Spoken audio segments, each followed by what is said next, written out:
हाय जय जगन्नाथ। आशा करुच्ची आपण माने समस्ते बहुत भलरे थिबे। आज आमे बनेइबा ओडिया मानकर सबुठारु प्रिय खाद्य डालमा। ओडिया माने 12 मासरे 13 पर्व पालन करती। आउ जेबे ओसाबार कथा आसे सबुठारु आग मन पड़े डालमा।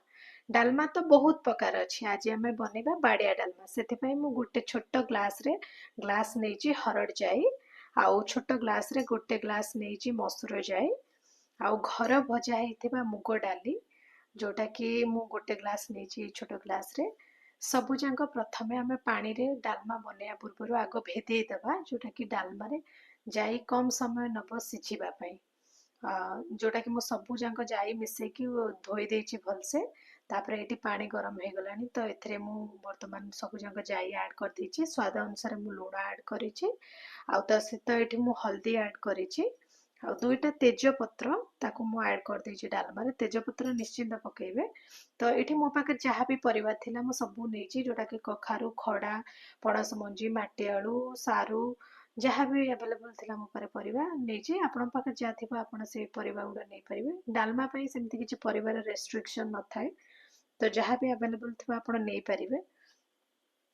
ତ ବର୍ତ୍ତମାନ ମୁଁ ସବୁ ଯାକ ଯୋଉଟା କି ପରିବା ଆଡ କରିଦେଇଛି ଆଉ ଯାଇକୁ ବି ବର୍ତ୍ତମାନ ଭଲ କରି ଗୋଳେଇ ଦେଇକି କିଛି ସମୟ ଫୁଟିବା ପାଇଁ ଛାଡିବା। ଦେଖନ୍ତୁ ଡାଲମା ଫୁଟି ଆସିଲାଣି। ତ କାବୁଲି ଚଣା ଯଦି ଆଡ କରିବେ ଆପଣ ଡାଲମାରେ, ଡାଲମାର ଟେଷ୍ଟଟା ଦୁଇ ଗୁଣିତ ହେଇଥାଏ। ଆପଣ ଥରେ ଆଡ କରିକି ଦେଖନ୍ତୁ ଜାଣିପାରିବେ। ତ ଆମ ଇଆଡେ କାବୁଲି ଚଣା କୁହନ୍ତି। ଆପଣ ସିଆଡେ କଣ କୁହନ୍ତି କମେଣ୍ଟ କରି ନିଶ୍ଚିନ୍ତ ଜଣେଇବେ। ଏଠି ମୁଁ ଟମାଟୋ ଆଡ କରିଦେଇଛି। ଡାଲମା ଫୁଟି ଆସିଲାଣି। 50ରୁ 60% ଫୁଟିଗଲାଣି। ଯଦି ଏଇ ରେସିପିଟି ଭଲ ଲାଗେ ମୋ ଚ୍ୟାନେଲକୁ ସବସ୍କ୍ରାଇବ କରିବା ପାଇଁ ଜମା ବି ଭୁଲିବେନି। ଆଉ ଏଠି ମୁଁ ଦେଖନ୍ତୁ ବାଇଗଣ ଆଡ କରିଦେଇଛି। ସବୁ ଗୁଡାକୁ ବର୍ତ୍ତମାନ ଆମେ ଭଲସେ ଗୋଳେଇ ଦେବା ତାକି ଉପର ତଳ କରିକି ଗୋଳେଇ ଦେଲେ ଭଲସେ ଡାଲମାଟା ସିଝିଯିବ। ଆଉ ବେଶୀ ସମୟ ବି ଲାଗିବନି। ସବୁ ପରିବା ସମାନ ଭାବରେ ଭଲସେ ସିଝିବ। ତ ଏଠି ସବୁ କିଛି ସିଝି ଯାଇଛି। ବର୍ତ୍ତମାନ ଆମେ ଯୋଉଟା କି ଦେଖନ୍ତୁ ଡାଲମାର କଲର କେତେ ବଢିଆ ଦେଖାଯାଉଛି। ଆଉ ଆପଣ ଡାଲମା ଦେଖିକି ବି ଜାଣିପାରୁଥିବେ କି କେତେ ପରଫେକ୍ଟ ମାନେ ହେଇଛି ଡାଲମା।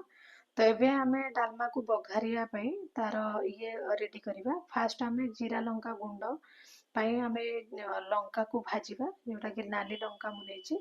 ଆଉ ତା ସହିତ ଜିରା ବର୍ତ୍ତମାନ ଆଡ କରିଦେବା। ଜିରା ଲଙ୍କାକୁ ଭାଜିକି ଗ୍ରାଇଣ୍ଡିଙ୍ଗ କରିନେବି। ତାପରେ ଏଠି ଦେଖନ୍ତୁ ତଡକା ଲଗେଇବା ପାଇଁ ନର୍ମାଲି ମୁଁ ଅଏଲ ୟୁଜ କରିଛି। ଆଉ ତା ସହିତ ଦୁଇଟା ଶୁଖିଲା ଲଙ୍କା ମୁଁ ୟୁଜ କରିଛି। ଆଉ ତାର ଫୁଟଣ ମୁଁ ପକେଇକି ବର୍ତ୍ତମାନ ଛୁଙ୍କ ଲଗେଇ ଦେଇଛି। ଆଉ ଏଇଟା ଡାଲମା ମୁଁ ପକେଇକି ଛୁଙ୍କ କରିଦେଇଛି। ଏଠି ନର୍ମାଲି ମୁଁ ଜିରା ଲଙ୍କା ଗୁଣ୍ଡ ଆଡ କରିଦେଇଛି। ଆଉ ଟିକେ ଡାଲଚିନି ଗୁଣ୍ଡ ଆପଣ ଆଡ କରିବେ ଯୋଉଟା କି ଟେଷ୍ଟ ବହୁତ ଭଲ ହେଇଥାଏ।